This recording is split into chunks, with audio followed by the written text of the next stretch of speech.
Bienvenidos amigos a una edición más de su noticiero TC al Día, programa producido por el Tribunal Constitucional. Hoy lunes 31 de agosto, veamos a continuación nuestros titulares. Tribunal Constitucional se pronuncia sobre ley que establece uso de la fuerza por parte de las Fuerzas Armadas. La videoconferencia es de uso válido en un proceso penal. Centro de Estudios Constitucionales del Tribunal Constitucional realizó conferencias académicas. Presidente del Tribunal Constitucional, Óscar Urriola Jani, se reunió con embajador de Paraguay. Colaboradores del Tribunal Constitucional recibieron charlas sobre ergonomía. La contratación laboral en la administración pública fue el tema que desarrolló el programa Tus Derechos. Mediante sentencia, el Tribunal Constitucional se pronunció sobre la norma que establece las reglas para el empleo y uso de la fuerza por parte de las Fuerzas Armadas, declarando constitucionales e inconstitucionales algunos artículos del Código de Justicia Militar Policial. El Tribunal Constitucional se pronunció mediante sentencia sobre el proceso de inconstitucionalidad promovido en contra de diversos artículos del Código Penal Militar Policial y de la norma que establece reglas de empleo y uso de la fuerza por parte de las Fuerzas Armadas en el territorio nacional. Respecto de la participación de las Fuerzas Armadas en supuestos distintos a los estados de excepción, el TC ratificó la validez constitucional del Decreto Legislativo número 1095. Que autorizó la intervención de estas para los casos de tráfico ilícito de drogas, terrorismo y protección de instalaciones estratégicas para el normal funcionamiento de los intereses de la nación. En los demás casos, constitucionalmente justificados, con la condición de que se entienda por dichos casos a situaciones que pongan en peligro la vida, integridad, salud o seguridad de toda o parte de la población, el TC precisó también que la participación de las Fuerzas Armadas solo podía extenderse por un plazo de 60 días, obedeciendo al silencio del decreto legislativo referido en este extremo. Con relación a la definición de grupo hostil que estipule el decreto legislativo número 1095, el TC determinó que es inconstitucionalidad en tanto engloba aquel colectivo que, además de estar mínimamente organizado y participar en las hostilidades, es capaz de enfrentar al Estado de manera prolongada a través de la utilización de armas punzocortantes o contundentes en cantidad. Por cuanto no cabe aplicar dicha definición, derivada del derecho internacional humanitario, a un grupo que participa en disturbios internos y que no se encuentra en la posibilidad real de enfrentar las armas y equipamiento empleados tanto por la Policía Nacional del Perú como las Fuerzas Armadas. El Tribunal Constitucional validó el uso de la videoconferencia en el desarrollo de un proceso penal. Veamos a continuación los detalles al respecto.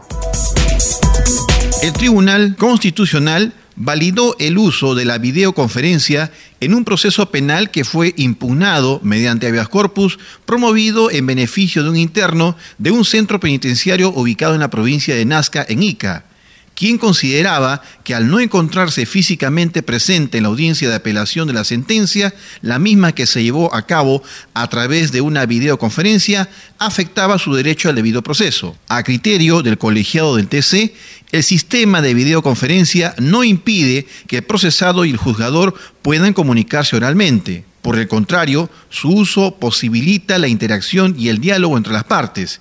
El TC también precisó que la utilización de la videoconferencia en la medida que permita el acceso al contenido de las audiencias no afecta a la publicidad. Otro de los aspectos resaltados en la reciente decisión del TC radica en que las nuevas tecnologías permiten que las partes se puedan comunicar en tiempo real, por lo que su empleo no vulnera el principio de la contradicción. Finalmente, el TC recordó que el Código Procesal Penal admite el uso de la videoconferencia en casos que el imputado se encuentre privado de su libertad y su traslado al lugar de la audiencia encuentre dificultades por la distancia o porque exista peligro de fuga. Estas restricciones son constitucionales, siempre que la utilización del citado mecanismo no afecte directamente la actuación de medios probatorios relacionados con la declaración de inocencia o culpabilidad del imputado.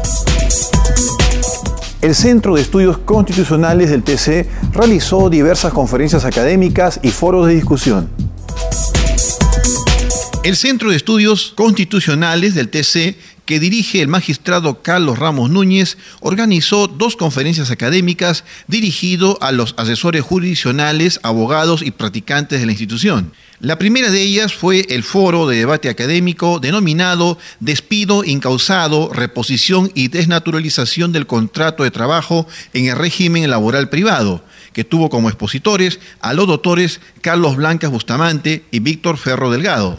La actividad académica se realizó en las instalaciones del SEC de San Isidro. La segunda conferencia se denominó Reflexiones sobre la justicia constitucional española, a cargo del magistrado español Alfonso Ruiz Miguel. Esta actividad académica se realizó en la sala de audiencias del Tribunal Constitucional en Lima. El presidente del TC, Óscar Urbiola, recibió la visita del embajador de Paraguay, Julio Duarte.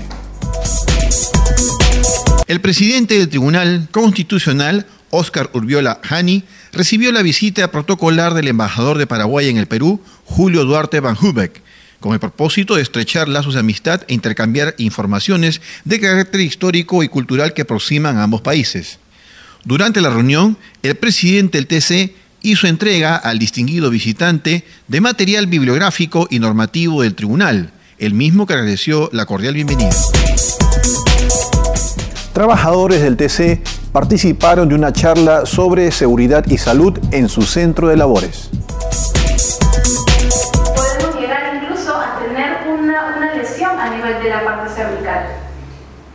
La Oficina de Personal del Tribunal Constitucional organizó una charla dirigida a todos los colaboradores del TC, referida a la seguridad y salud en el trabajo. Ergonomía en la oficina se denominó la exposición de la médico ocupacional Vanessa Choroco Molina. El contenido de la misma se refiere a las posturas forzadas y hasta fuerza excesiva que todo trabajador manifiesta durante las horas frente a la computadora.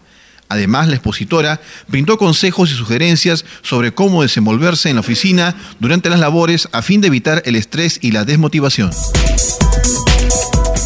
El programa Tus Derechos desarrolló el tema sobre la contratación laboral en la administración pública. Veamos a continuación el siguiente informe. Los derechos laborales, pese a ser reconocidos mundialmente, todavía son un tema que llama a la polémica y al debate, en tanto la informalidad laboral en todos los sectores solo contribuye a la precariedad de la contratación y a que la validación de los derechos del trabajador continúe siendo un pendiente. Pendiente que, debiendo estar más resuelto en la administración pública, todavía saltan allí las aristas mientras se procura avanzar hacia la reforma laboral.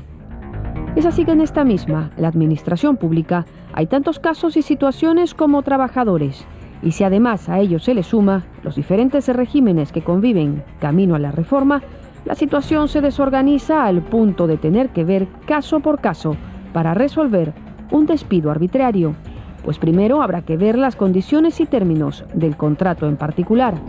Cuando un trabajador es un trabajador, así trabaje medio tiempo o tiempo completo.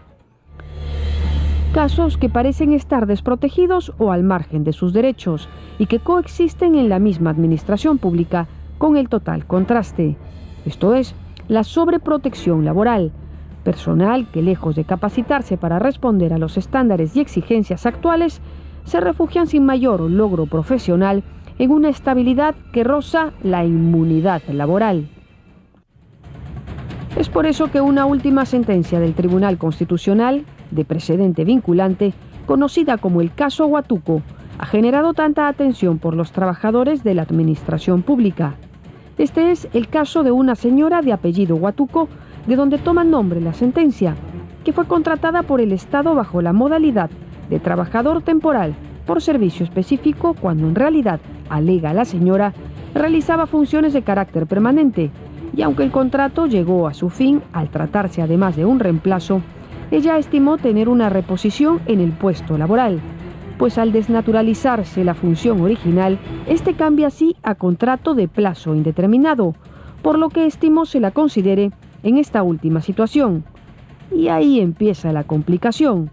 De hecho, en el artículo 27 de la Constitución se estima que la ley otorga una adecuada protección contra el despido arbitrario, artículo que veremos más adelante cómo genera cierto debate por la interpretación de lo que se entiende por adecuada protección.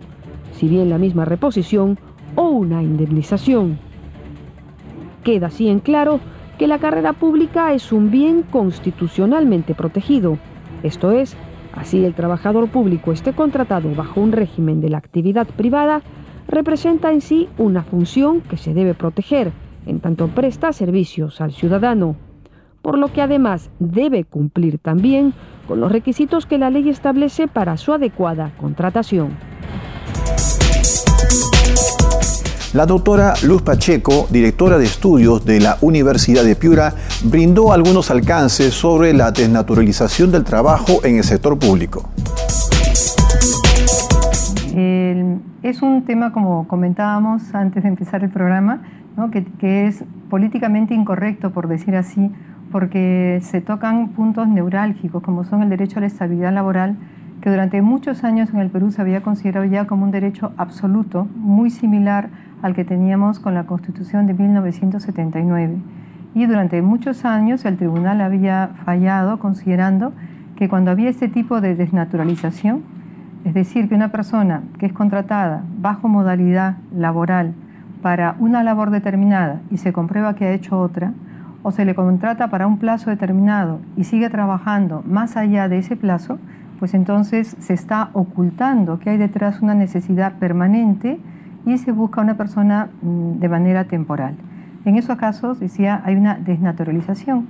Y tanto en el Poder, bueno, sobre todo en el Tribunal Constitucional, que fue el que empezó esta interpretación, se consideraba que allí, tanto si era un empleador del sector privado o si era del sector público, correspondía a la reposición en el empleo. Así, amigos, llegamos a la parte final de una edición más de su noticiero TC al Día, programa producido por el Tribunal Constitucional.